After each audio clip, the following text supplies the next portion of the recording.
Salut tout le monde, c'est Lucie, joyeuse Halloween à tous et à toutes. Et aujourd'hui j'ai décidé de vous parler d'un manga qui fait un peu penser à Halloween, Phantom in the Twilight. Chacun aura son avis sur la question, mais j'espère que ça vous plaira. Et c'est parti.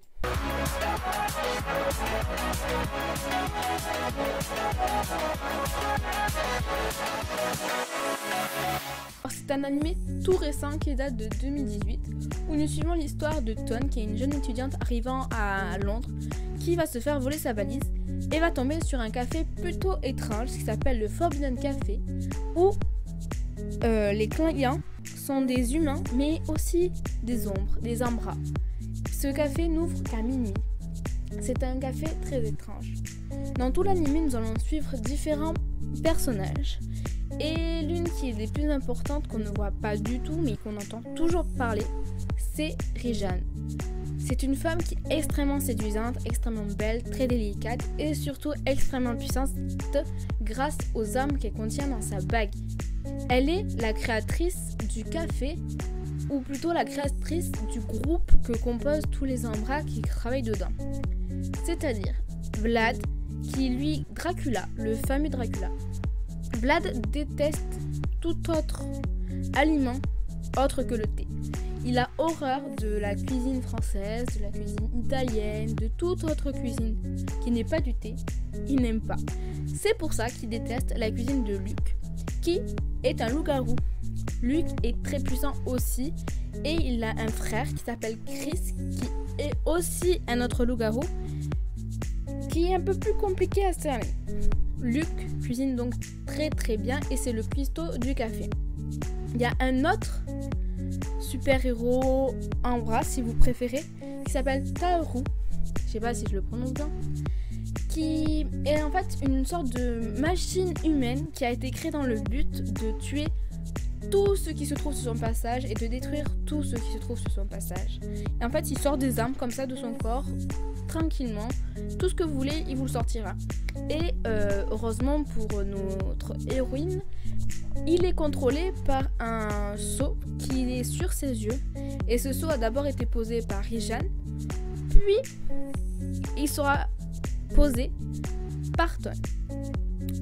Ton est elle, l'arrière-petite-fille de Rijan.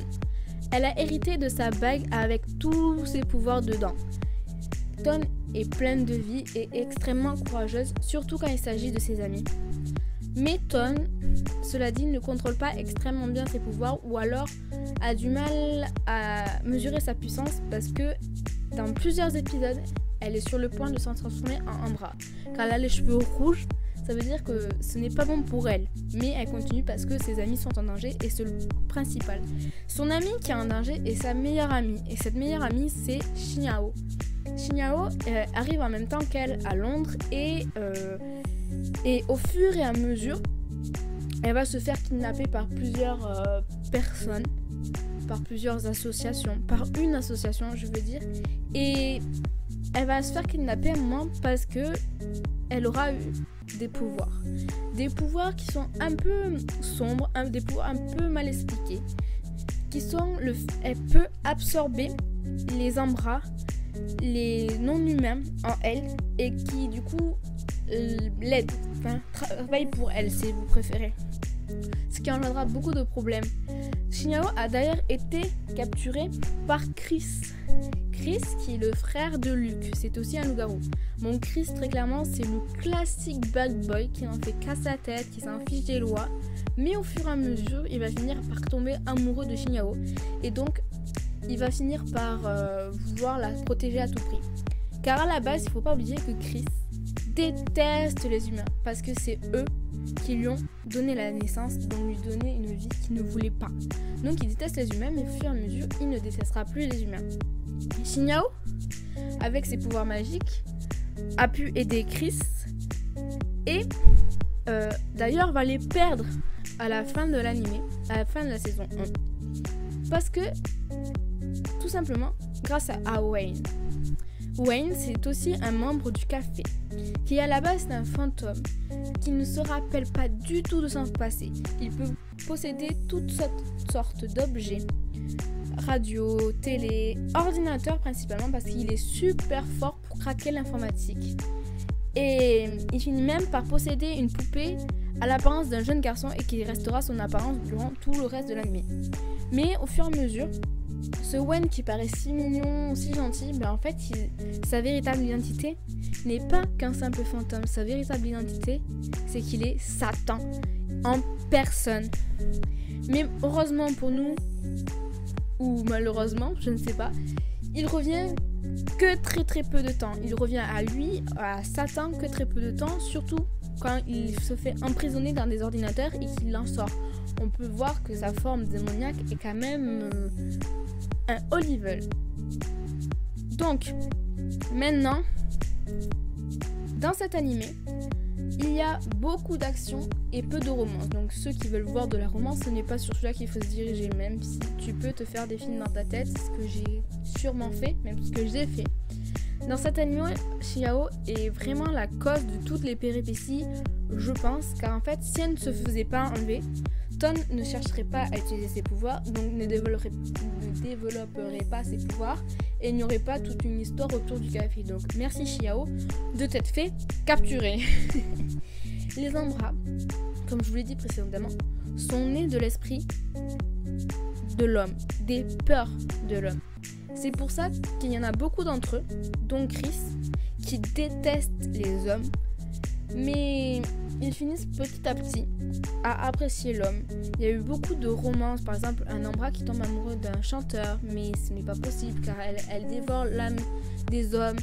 C'est très compliqué et il y en a plein comme ça, comme Chris et Xiao et Vlad et Tom. C'est les deux couples principaux qu'on voit dans cet animé. Tout ce groupe d'Ambra, tout ce café, en fait des acolytes. Et cet acolyte se trouve dans la police. Du coup, il leur permet de travailler sur des enquêtes où les Ambras sont concernés, tout en nettoyant les traces derrière eux en fait. Ce monsieur nettoie toutes les traces, se démerde pour trouver des excuses, etc. Et en même temps, il leur donne les enquêtes où les Ambras sont concernés. Principalement, même tout le temps, les Ambras sont traqués par une organisation qui a créé l'application qui est utilisée par tous les étudiants, par toutes les personnes de l'anime, qui s'appelle Miroir Magique. Mais cette application, en fait, elle permet de tout faire, elle peut te réveiller. En fait, c'est un smartphone, mais dans une application. C'est censé être super bien, mais cette organisation vraiment traque tout le monde et ça pose problème. Donc, finalement, cette ambiance de manga, d'ailleurs, elle se passe toujours dans la nuit, toujours.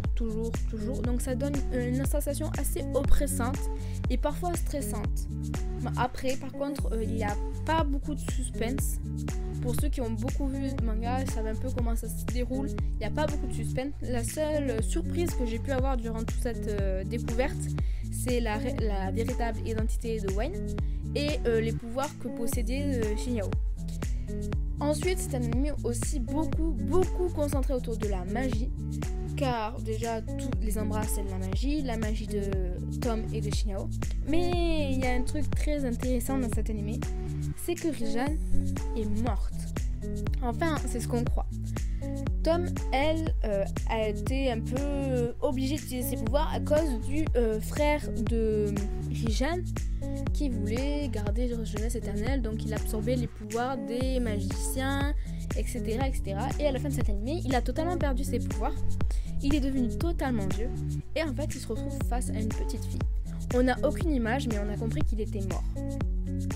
Il est mort à cause de qui, on se demande? Et bien, plus tard, on voit une petite fille que Tom parle, elle l'aide, etc. Et là, Tom part.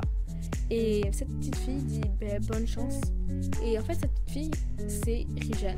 Donc, c'est totalement irréel, c'est totalement bizarre, mais Rijan a ressuscité. Et c'est tout ce qui s'est passé. Elle se souvient de tout. La preuve, elle se souvient d'avoir une petite fille. Enfin, une arrière-petite fille. Donc, c'est totalement de la magie. Et c'est juste vraiment un très bon animé. J'espère vraiment qu'il y aura une saison 2. Car ça mériterait d'avoir une saison 2. Un peu plus autour de Tom, mais un peu moins de Xiao. Parce que ça serait vraiment intéressant. Et même quitte à devoir avoir comme ennemi Wayne. Carrément que Satan revienne sa propre identité. J'espère que ça vous aura plu. Je vous souhaite un très bon Halloween. Et je vous dis à bientôt.